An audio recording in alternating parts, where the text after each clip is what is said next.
Are there some key competencies or qualities that you think board members should have to really start to, well, one, to be able to oversee sustainability efforts effectively, but secondly, to start to drive some of that change to really embed ESG into the core of the company? One would say basic capability for board members or management is believing science, because the science and the data is very clear. The data is showing that we haven't made progress enough. In fact, we are moving backwards. If you wanted the company to exist for another 50, 100 years, if you wanted to attract talent to work for your company, if you want to sell products to a generation that cares much more about those things, or making decisions about where they want to work for and which products they're going to buy, they are taking this as one of the key criterias of how they are choosing products and how they're choosing companies to work for.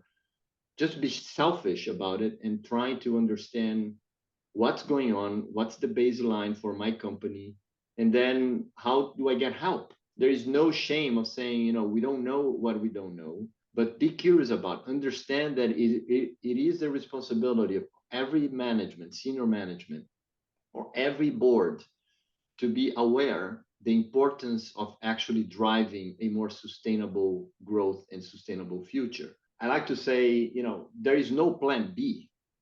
There is only plan A, which is we gotta really start making the right decisions and really incorporating sustainability in a more just way, also reducing inequalities in the world in order for those businesses to continue to exist.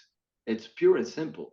It's difficult when you get to that boardroom level because you are probably a former CEO, potentially maybe a CFO, and it's really hard to admit that you don't have all the answers. But I think, as you're alluding to, that's where some of this collaboration and this innovation is going to come from. So I think we have to be a little bit less fearful about saying these are big changes and sustainability is evolving, and so it's answers today might not be the same answers tomorrow. So I think keeping those open minds is so important.